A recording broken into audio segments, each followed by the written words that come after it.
안녕하세요. 저는 워킹맘으로 열심히 살아가고 있는 40대 후반의 여자입니다. 예전에 화제가 되었던 드라마에서 여주인공이 말했던 대사가 생각이 나는데요. 힘든 일을 거쳐 가장 완벽하다고 생각했던 순간에 더 큰 파도가 몰려온다는 대사였죠. 저도 이제야 좀 안정적인 삶을 살게 되었고 이대로 가면 행복이 계속될 거라고 생각했던 때에 일생일대의 사건을 경험하게 되었답니다. 지금은 다시 안정을 찾고 살아가고 있지만 가끔씩 그때를 생각하면 몸서리가 치네요. 저의 이야기를 한번 들어봐 주시겠어요?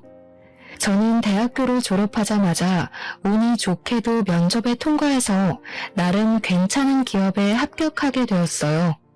워낙 업무량이 많아서 30 초반까지 정말 일에만 파묻혀 살았던 것 같아요.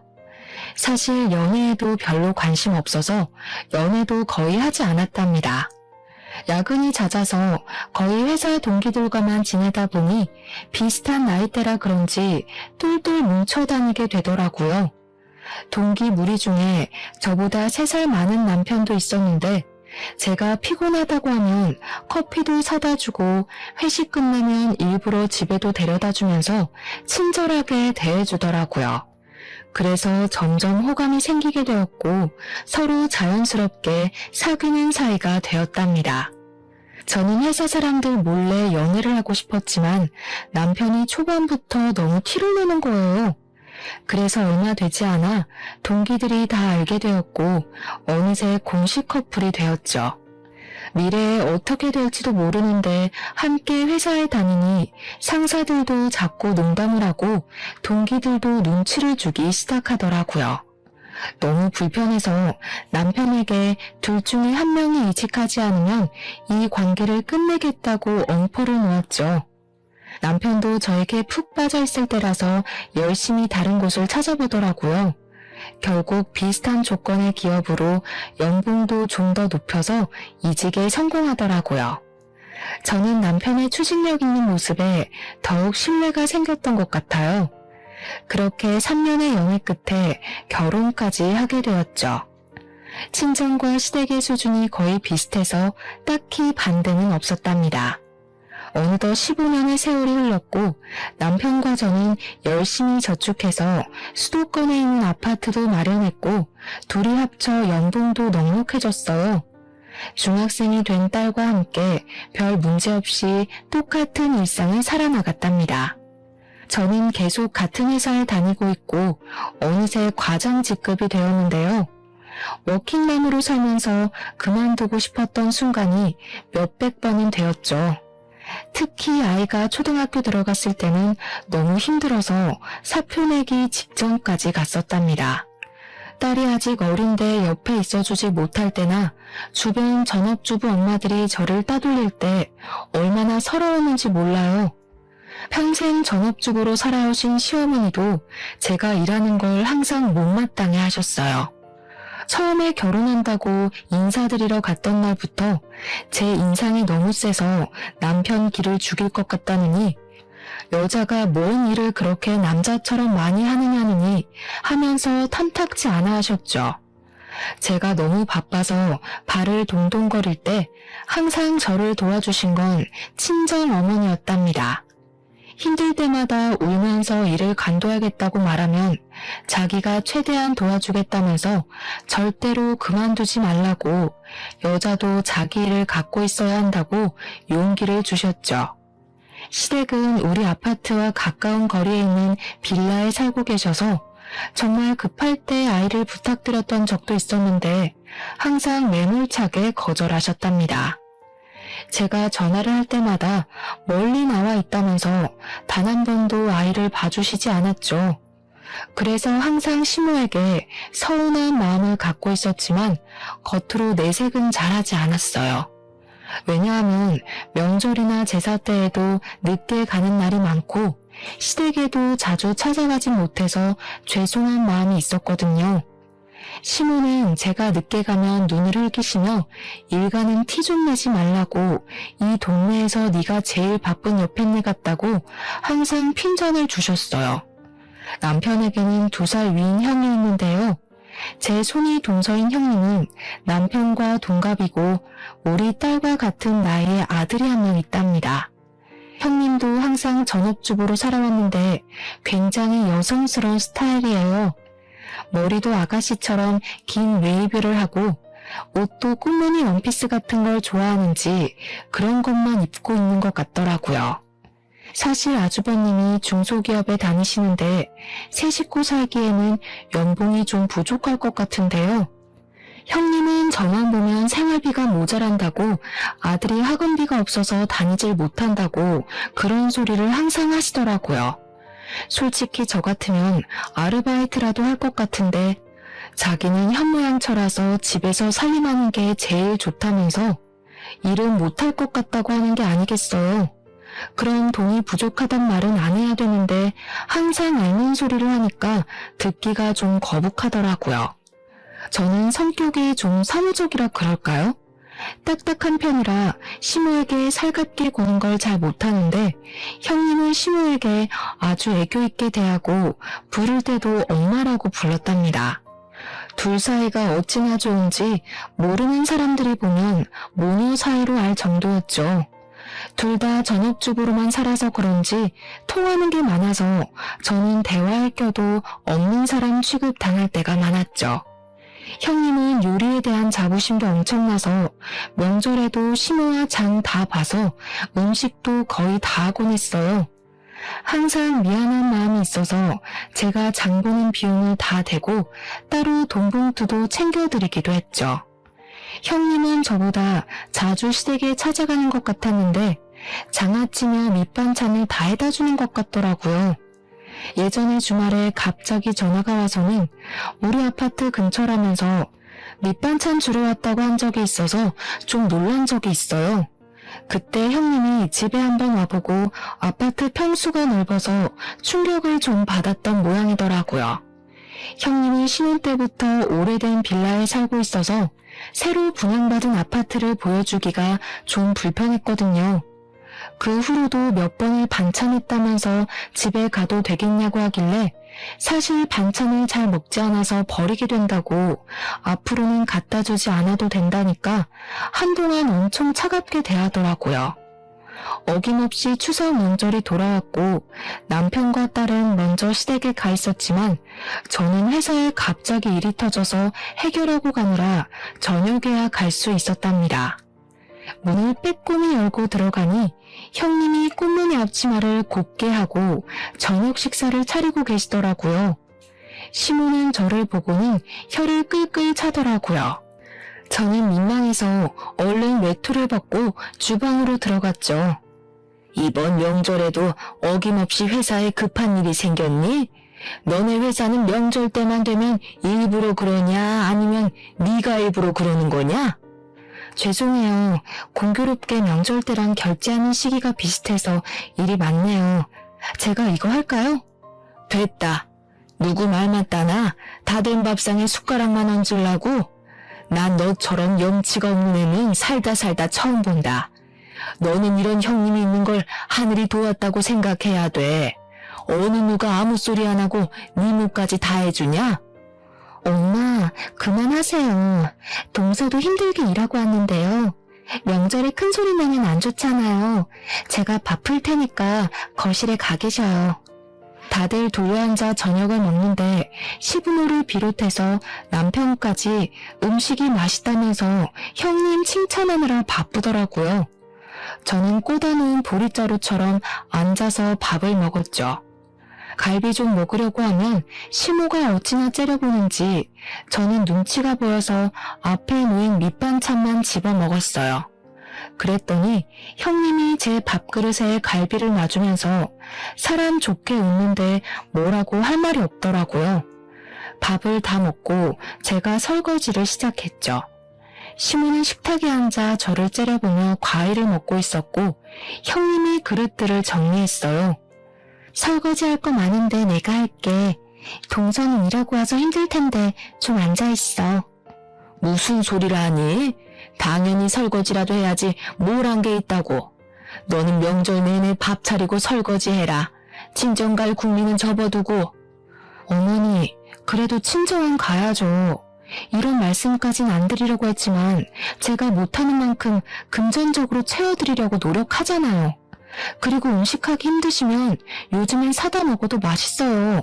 송편도 전도 사 먹는 게 더 돈도 절약되고요. 아이고, 아주 돈 좀 번다고 유난 떨기는. 네가 그딴 말을 쉽게 내뱉는 걸 보니 평소에 우리 아들한테 어떻게 해먹이는지 환히 보인다. 너 반찬이며 뭐며 깡그리 사다 먹지? 요즘 젊은 사람들은 사다 먹는 사람 많아요. 물론 음식하면 그만큼 사랑과 정성이 들어가겠지만 바쁘면 사다가 먹어도 되죠. 넌 큰애 좀 보고 배워야 돼. 세상에 이번에 마늘장아찌는 또 얼마나 맛있게 담가다 줬는지. 여자가 이렇게 살림을 꾸리고 남편하고 애들 잘 먹이고 이런 데 신경을 써야지. 널 보면 내가 억장이 무너져. 우리 아들 불쌍해서. 저는 속이 부글부글 끓었지만 신호의 말에 대답하지 않고 묵묵히 설거지만 했답니다. 그때 갑자기 형님이 제 팔 위로 뜨거운 물을 확 붓는 게 아니겠어요. 저는 너무 놀라 악 소리를 질렀죠. 순간이었지만 형님이 저를 무표정으로 노려보는데 소름이 끼치더라고요. 그러고는 바로 호들갑을 떨며 제 팔에 찬물을 마구 부어주더라고요. 어머 미안해. 급하게 버리다 보니까 잘못 봤네. 화상 입은 거 아니야? 어떡해. 저는 괜찮다고 하고 계속 찬물에 팔을 대고 있었는데 빨갛게 부어오른 걸 보니 꽤 심한 것 같았어요. 남편에게 화상연고 좀 사오라고 말했더니 시무가 혀를 끌끌 차더라고요. 질질치 못해서 그새 또 사고를 치고 남편을 부려먹어? 내가 너만 보면 혈압이 올라. 그런데도 회사는 안 잘리는 거 보면 신기해. 동서가 좀 덤벙거리는 편인 것 같긴 해요. 민지도 보니까 너무 산만하더라. 엄마를 좀 닮은 것 같아. 아니면 엄마가 집에 없으니까 좀 불안정해서 그런 거 아니야? 네? 우리 민지가 산만하다는 말은 처음 들어보네요. 이젠 중학생이라 학원 다니기 바쁜데 엄마가 집에 있어도 만날 시간도 없을 시기죠. 민식이는 학원을 안 다니나 봐요? 우리 민식이는 그딴 데 안 다녀도 성적이 좋아.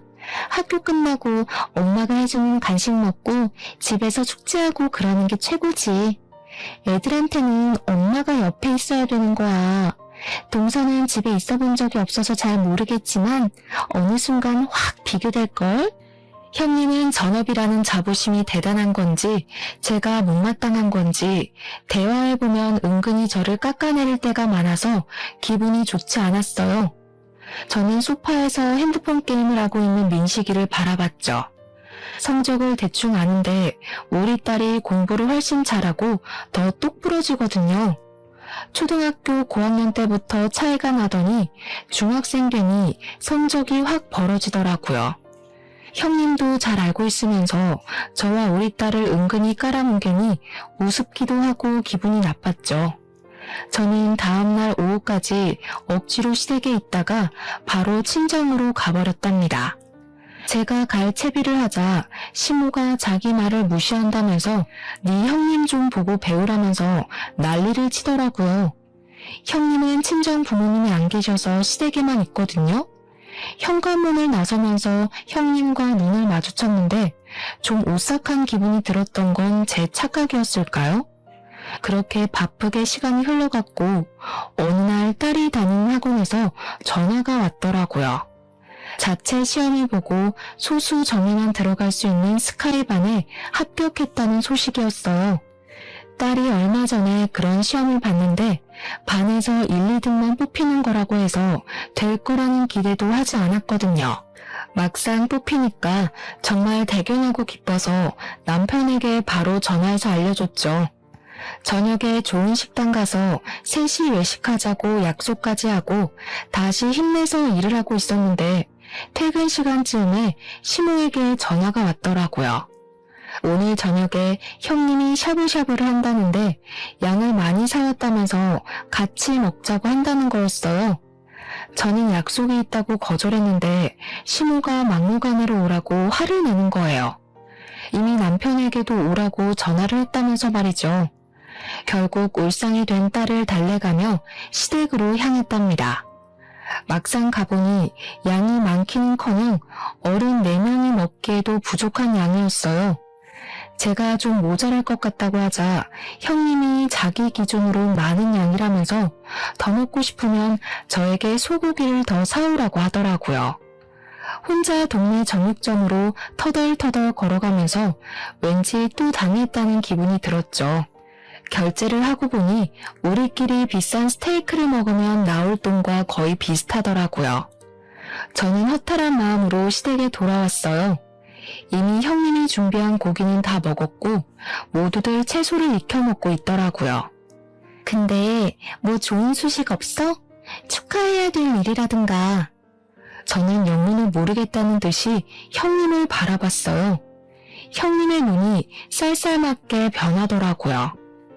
민주학원에서 무슨 스카이반인가 합격했다며? 좋은 일을 왜 숨겨? 무슨 꿍꿍이 있어? 그건 어떻게 하셨어요? 지금 당신이 말했어? 대학 합격한 것도 아니고 그냥 학원에서 반 옮기는 건데 그걸 뭐 축하까지 받자고 말해야 되나요? 남편도 말하지 않았다고 하는데 그건 어디서 들은 건지 황당하더라고요. 형님이 재빨리 제 말을 가로챘답니다. 지금 어디서 들은 게 중요해? 동서는 우리를 한 가족으로 생각하긴 하는 거야? 어떻게 자기 자신만 생각해? 우리 민식이는 불쌍하지도 않아? 민식이는 학원 안 다녀도 집에서 숙제하고 공부 잘한다면서요. 엄마가 옆에서 봐주는 게 최고라면서요. 동서, 나를 얼마나 우습게 보면 이렇게 말대답을 또박또박해? 나 자네 형님이야. 내가 이렇게까지 말했으면 학원에 말을 해서 민식이도 좀 같이 할 수 있게 도와주는 게 당연한 거 아니야? 야, 너는 뭐가 잘났다고 손이 동서를 무시해? 민식이는 우리 집 장손이야.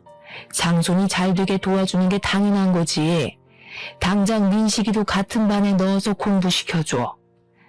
저는 학원에 이미 다니는 학생들만 기회가 있는 거라고 설명했지만 도무지 말이 통하지 않더라고요. 남편이 가만히 있다가 자기가 학원 등록해준다고 원할 때까지 다니라고 말을 하는 게 아니겠어요?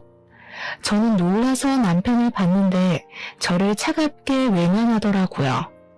형님이 남편 말을 듣고는 저를 쳐다보면서 픽 하고 비웃더라고요. 근데 그게 순간이라 다른 사람들은 보지 못하는 것 같았어요. 머리끝까지 화가 났지만 더 있다가는 형님 머리채라도 잡고 싸울 것 같아서 화가 나서 딸만 데리고 시댁을 나와버렸답니다. 저는 당분간 시댁 연락도 받지 않기로 다짐했어요.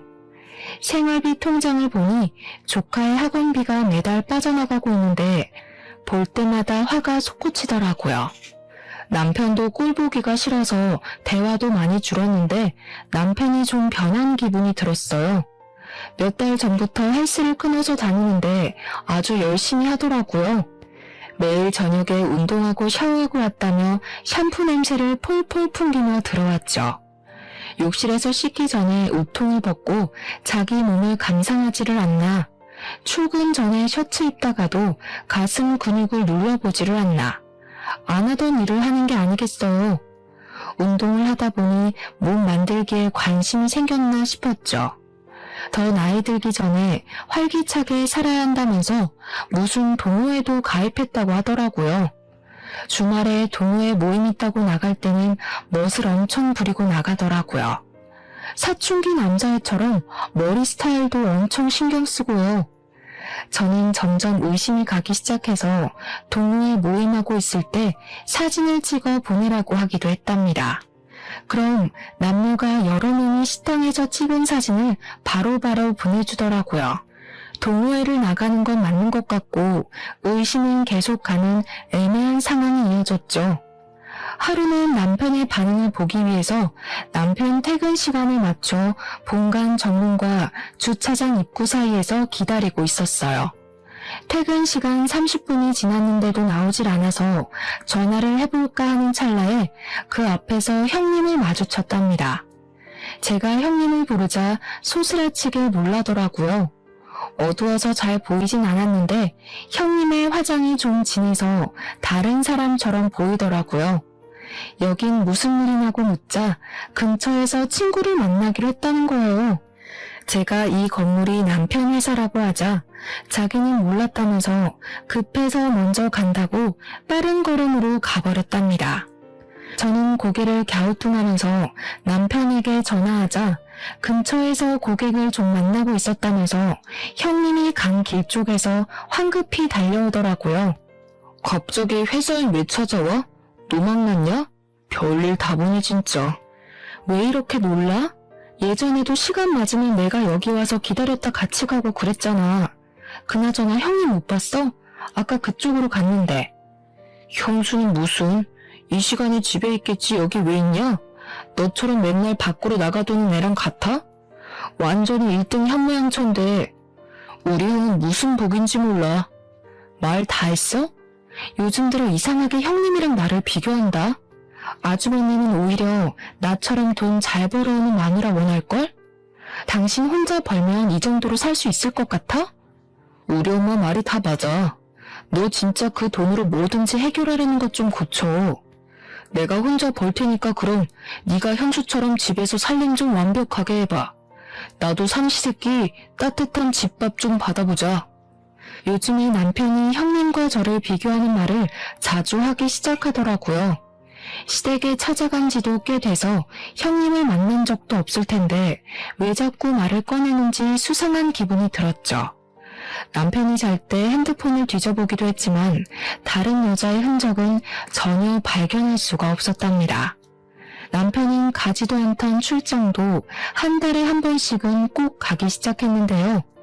저는 남편이 출장을 가면 서재를 한 번씩 싹 뒤져보려고 벼르고 있었어요. 그렇게 2일 동안 출장을 간다고 나가기가 무섭게 서재를 살펴봤는데 서랍장 구석에서 종이로 둘둘 싼 뭔가를 발견했답니다. 풀어보니 핸드폰이더라고요. 핸드폰을 켜보니 비밀번호가 걸려있어서 볼 수가 없더라고요. 저는 바로 포렌식을 맡는 업체를 검색해서 핸드폰을 가지고 갔어요. 비밀번호를 잃어버려서 도저히 열 수 없다고 했고 몇 분 지나지 않아 많은 양의 사진과 메시지를 받아볼 수 있었어요. 역시나 남편은 외도를 하고 있는 듯 보였어요. 20대가 풋풋한 연애를 하듯이 한 여자와 무수히 많은 사진을 찍어놓았더군요. 회사 동료로 만나 20년이 안 되는 세월을 함께 겪으며 인생의 한 팀이 되어간다고 생각했었는데 그건 저만의 착각이었던 거죠. 남편에 대한 믿음이 산산조각이 난 순간이었답니다. 저는 딸이 들을까봐 몰래 가슴을 치며 소리 죽여 울었어요. 저는 남편을 용서할 수 없었기에 헤어지기로 결심했고 남편이 출장에서 돌아오기만을 기다렸죠. 남편이 아주 신나는 얼굴로 집에 들어오더라고요. 저는 소파 테이블 위에 남편의 핸드폰을 올려놓고 남편을 가만히 쳐다봤어요. 핸드폰을 발견하곤 순식간에 얼굴이 굳어지더라고요. 그러더니 얼른 핸드폰을 휙 채가버리더군요. 그렇게 가져가봐야 이미 안에 있는 거 다 봤어. 너 바람 피우니? 너 나 없을 때 책상 다 뒤졌냐? 기어이 핸드폰까지 다 뒤지고? 너 이거 범죄야. 사생활 침해라고. 사생활 좋아하네. 다시 한번 물을게. 너 사진 속 그년이랑 바람 피우냐? 천박하게 바람이 뭐야? 남자가 잠깐 흔들릴 수도 있는 거지. 어떻게 평생을 한 여자만 보냐?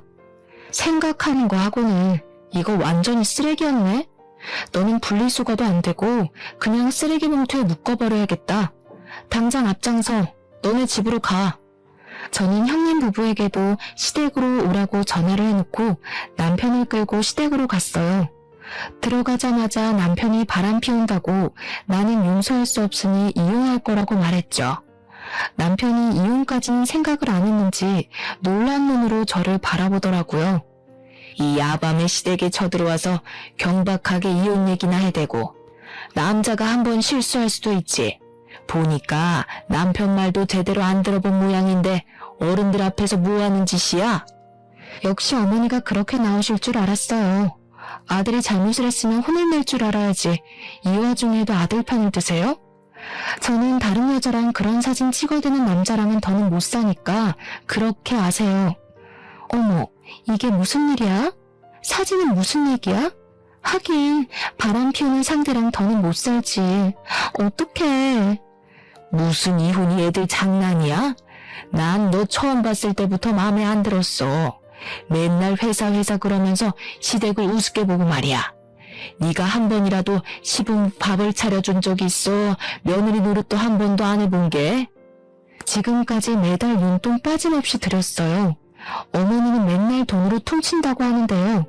육아휴직하고 돈 없을 때도, 아파트 이자 내느라 빠듯할 때도 꼭 어머님 용돈은 챙겨드리려고 제가 얼마나 노력했는지 아세요? 친정에는 용돈 드리지도 않는 거 어머니도 아시잖아요. 또 그놈의 돈으로 유세 떠네. 니까짓 게 얼마나 번다고. 야, 됐어. 우리 아들하고 당장 이혼해. 어디서 천박한 게 들어와서 이런 분란을 만들고 난리야? 보고 있던 남편이 머리를 마구 쥐어뜯으며 소리를 지르기 시작하더라고요. 아주버님이 형님을 말리고 형님은 저를 또 무표정으로 쳐다보고 있더라고요. 저는 무시하고 시댁을 나와버렸죠. 딸이 한창 민감한 나이라 어렵게 말을 꺼냈는데 다행히 저를 따라오겠다고 하더라고요. 어차피 이혼하려면 시간이 걸리기에 모든 게 끝날 때까진 흔들리지 말고 일상을 살아나가기로 결심했죠. 남편과 계속 얼굴을 보며 사는 건 정말 힘들더라고요. 남편은 매일 저에게 이혼은 안 된다고 했지만 저의 마음은 변하지 않았죠. 회사에는 아무런 내색도 안 하고 다녔지만 저에게도 참 힘든 시간인 건 마찬가지였답니다. 하루는 평일에 쉬게 되어 동네 카페에서 오랜만에 친구를 만나기로 했어요. 커피 한 잔 시켜두고 친구를 기다리고 있는데 멀찍이 떨어진 자리에 형님이 앉아있더라고요. 그런데 형님답지 않게 또 진한 화장을 하고 있더라고요.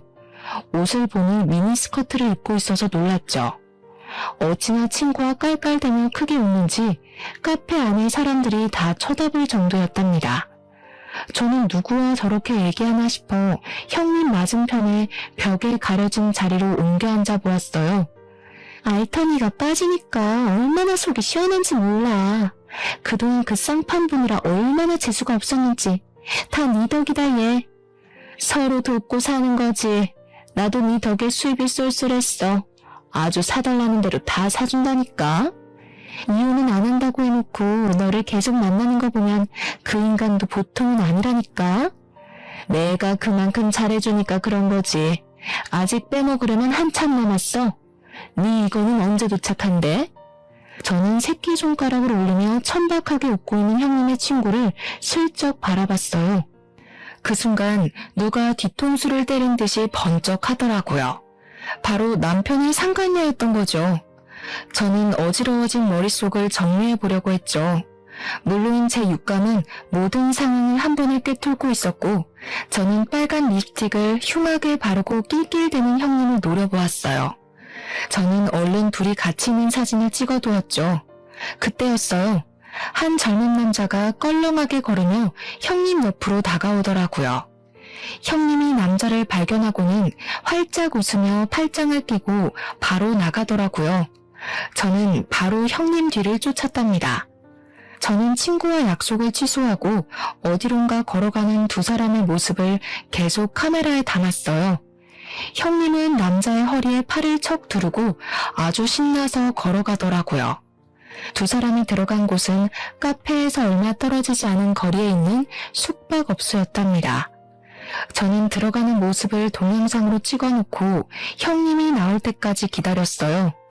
역시나 몇 시간 후에 남자와 나오더니 그 앞에서 남자와 헤어지고 어디론가 바쁘게 걸어가더라고요. 저는 집으로 돌아와 형님에게 남자와 찍은 사진 한 장을 보내고 저녁 7시까지 우리 집으로 오라고 메시지를 보냈어요. 형님은 아무런 대답이 없었지만 7시가 살짝 넘은 시간에 초인종이 울리더라고요. 현관문에 들어서서 나를 째려보는 형님은 눈빛부터 달라 보였어요. 여태껏 봤던 살림 잘하고 여성스러운 며느리와는 딴판이더라고요. 형님은 소파에 앉아 다리를 착고고 어쩔 거냐는 눈빛으로 저를 보더라고요. 지금 집에 저밖에 없고 전 더 이상 그 집안 며느리도 아니니까 그렇게 바라보실 거 없어요. 아주버님 저녁 챙겨주고 오신 거예요? 몰라. 오늘 늦게 온대. 이제 우리 집안 사람도 아니면서 그딴 사진은 왜 보내? 뭐 협박이라도 하게? 내 뒤라도 밟았어? 오늘 쉬는 날이어서 나갔다가 우연히 봤어요. 너무 놀라서 여쭤보려고 사진 좀 찍은 거고요. 놀랐는데 사진 찍을 여유까지 있고 역시 똑똑한가 봐. 그래서 나 바람 피운다고 우리 남편한테 말이라도 하게? 그 인간은 내가 둘러대면 깜빡 속아 넘어가. 네 말을 믿을 것 같아? 그럼 이건요? 이건 어떻게 설명할 건데요?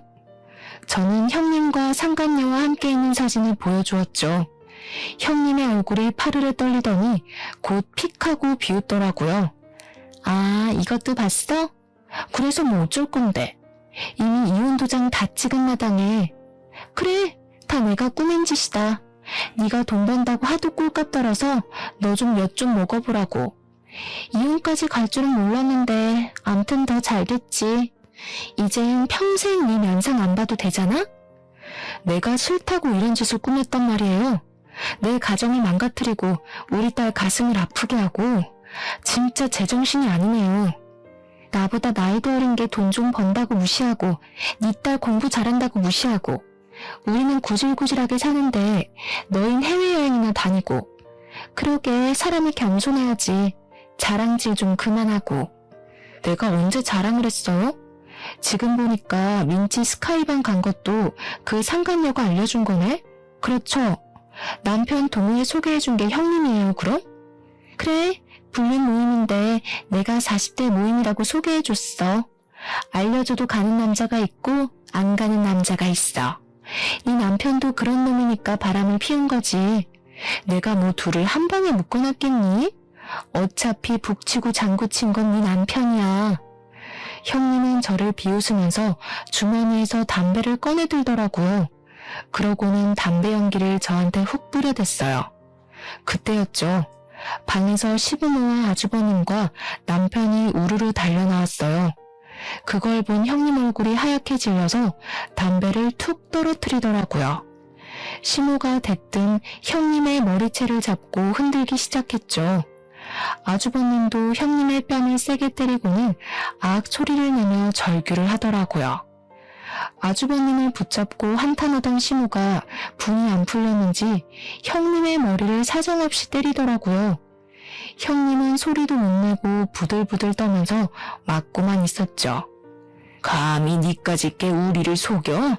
부모도 없는 거 불쌍해서 걷어줬더니만 아주 듣고 있으니 가관이네. 너 여태껏 몇 놈이랑 바람이 난 거야?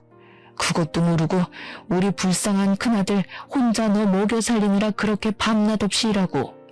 인두껍을 쓰고 어떻게 이런 일을 벌일 수가 있어? 나 이혼시키려고 네가 작정하고 9년을 들이밀었단 말이야? 그것도 모르고 그 꽃팬한테 여태껏 퍼준 게 얼마야? 네가 다시 다 돌려내. 네가 다 원상복구 해놓으라고. 남편이 형님 멱살을 잡고 거칠게 흔들다가 바닥에 철퍼덕 주저앉더라고요. 그러다가 제 다리를 잡고 애걸하기 시작했죠. 여보, 다 들었지? 저게 다 꾸민 일이라잖아. 솔직히 작정하고 들이대는데 안 당해낼 남자가 몇이나 되겠어? 내가 앞으로 죽은 듯이 당신 말만 들으면서 살 테니까 제발 이혼만은 하지 말자. 저 여자가 한 말 못 들었어? 그런 놈이니까 걸려들은 거라잖아. 틀린 말 없네. 내가 제대로 된 남자를 못 골라서 이런 사달이 났다는데 어쩌겠어. 내 결심은 변함없으니까 그렇게 알아. 저는 이미 저의 짐은 다 빼놓은 상태였기에 미련 없이 그 집을 나왔죠. 남편이 이혼에 동의하지 않아서 저는 소송 이혼으로 진행할 수밖에 없었답니다. 그리고 상간녀에게도 바로 상간녀 소송을 걸었고요. 변호사가 상간녀에 대해 알려주었는데요. 형님과 상간녀는 중학교 때부터 친했던 친구 사이라네요. 소위 말하는 문제아 시절을 함께 보냈고 동네에서도 사고를 많이 쳐서 아주 유명했다고 하더라고요. 우연치 않게 아주버님도 이혼 상담을 한다고 같은 변호사 사무실에 왔더라고요. 한 번 마주쳤는데 잠깐 이야기를 나눴죠. 따지고 보면 아주버님은 저보다 더 마음의 상처를 입은 피해자니까요. 형님은 현모양처가 꿈이었던 건지 과거를 숨기려고 그렇게 연기를 한 건지는 모르겠지만 아주버님이 일하는 동안 거의 매일 밖으로 나다녔고 바람도 숱하게 피웠다고 하더라고요. 형님이 우리 집과 비교하면서 돈 좀 많이 벌어오라고 그렇게 아주버님을 구박해서 밤에는 대리운전까지 다녀야 했었다네요. 너무 바쁘고 형님을 믿었기에 신경 쓰지도 않았었는데 이번 일로 시조카가 오면서 자기가 아는 건 다 이야기해 준 거라고 해요. 가만히 아주버님의 이야기를 듣고 있다가 전 남편 얘기를 꺼내려고 하기에 바쁜 일이 있다며 얼른 자리를 피해버렸답니다. 워낙 남편의 증거가 확실했고 남편도 반성을 해서 소송은 비교적 짧은 시간 안에 끝날 수가 있었네요. 아파트의 절반 가격을 받고 위자료도 받을 수 있었죠. 딸의 양육비도 매달 받는 것으로 판결이 났답니다. 저는 남편에게 받은 돈과 직장인 대출을 받아서 딸과 둘이 살 자그마한 아파트를 얻을 수 있었어요. 사실 이런 일에 휘말리고 이혼까지 하게 되면서 딸이 상처를 받을까봐 가장 걱정이 컸죠. 이제 자기도 컸다면서 엄마의 마음을 이해한다면서 오히려 저를 위로해주는 딸이 있어 좀 더 빨리 일상으로 돌아올 수 있었던 것 같아요. 그렇게 이혼한 지 반년의 시간이 지났고 저는 딸과 둘이 살아가는 삶에 익숙해지고 있었죠. 어느 날 퇴근하고 집에 돌아오니 낯익은 신발이 현관 앞에 있는 게 아니겠어요. 그리고 아주 커다란 짐가방이 놓여 있더라고요. 놀라서 들어가 보니 역시나 신우가 떡하니 앉아 있더라고요. 그 옆에선 딸이 저의 반응을 보고 안절부절 못하고 있더라고요. 딸에겐 할머니니까 어쩔 수 없이 문을 열어주었겠죠. 저는 딸에게 괜찮다고 눈짓을 보내고 방에 들어가라고 했어요. 여긴 어떻게 알고 온 거예요? 아니, 어떻게 여기로 올 생각을 하세요? 어미야, 내가 다 잘못했다. 내가 그 불려한테 홀려서 진짜 나를 생각하는 내 며느리를 잃은 게 너무 한이 된다. 내가 이렇게 사죄하마. 시모는 제 앞에서 무릎을 꿇더니 양손을 빌기 시작하더라고요. 저는 시모를 억지로 끌어서 일으켰죠.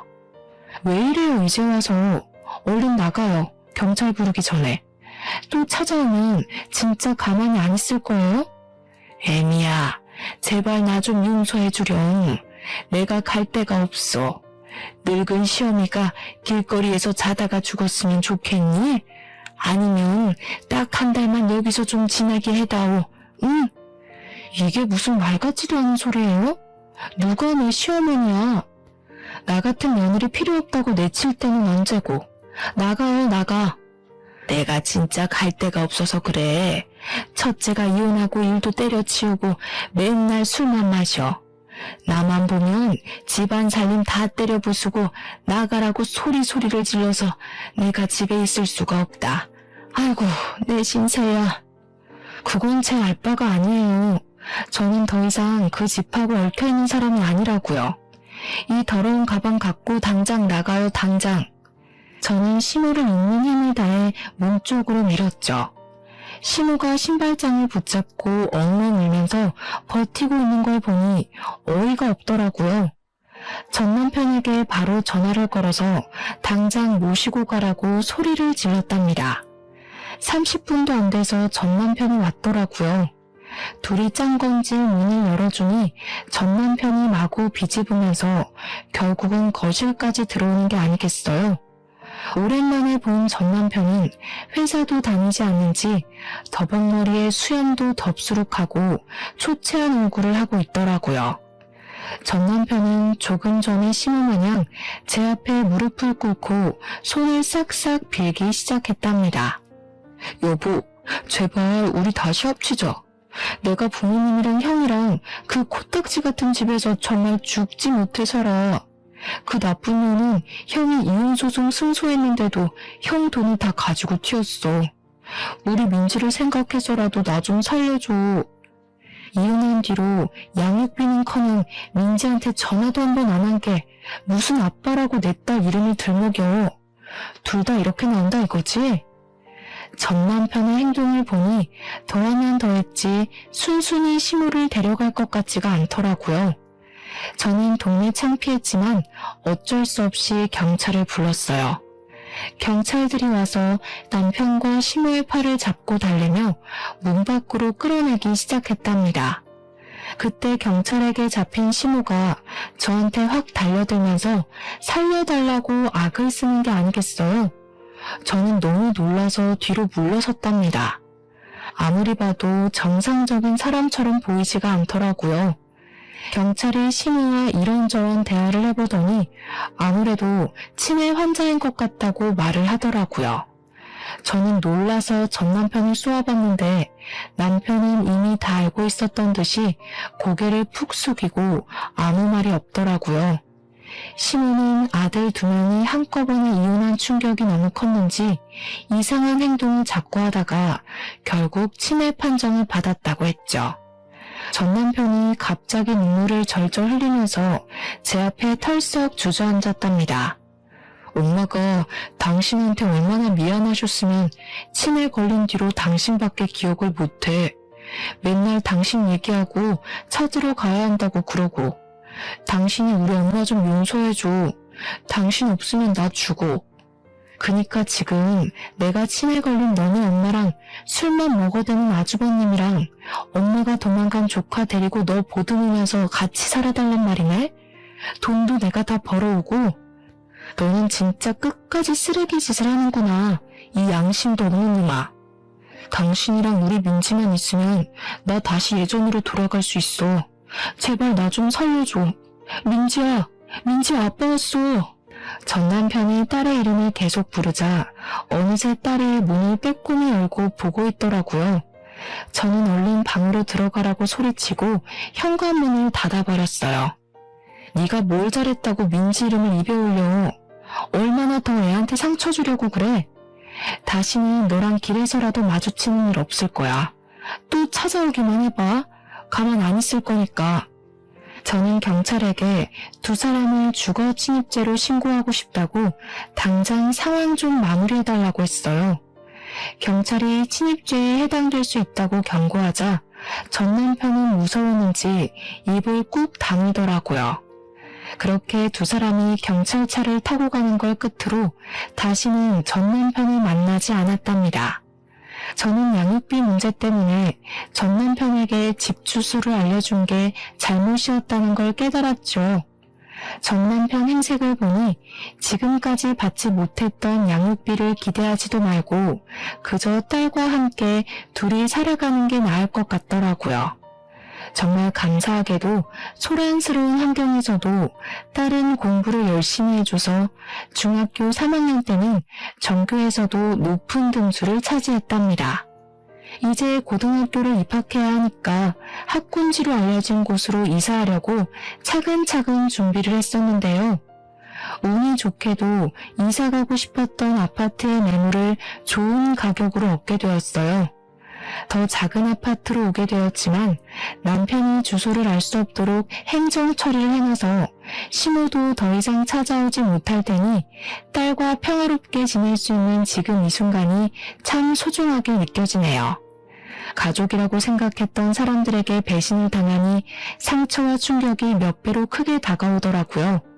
그동안 제가 헌신하고 배려했던 모든 것들이 무너져버리는 경험을 하니 좀 더 나를 소중하게 생각하고 나 자신을 위해 사는 시간을 많이 가져야겠다는 생각이 들었어요. 많은 역경이 있었지만 제 직장과 커리어를 계속 지켜낸 덕분에 딸과 제 자신의 더 나은 삶을 위해 빠른 선택을 할 수 있었던 것 같아요. 만약 금전적인 문제가 있었다면 헤어나오기가 더욱 힘들었을 거라는 생각이 든답니다. 딸이 대학을 갈 때까지는 긴장을 늦출 수 없겠지만 딸도 성인이 되고 더욱 여유가 생기면 지금 순간을 추억하며 웃을 수 있는 날이 올 거라 믿고 있죠. 저의 사연이 어려운 상황에서 선택을 해야 하는 다른 분들에게 힘이 될 수 있다면 정말 기쁠 것 같네요. 들어주셔서 감사합니다.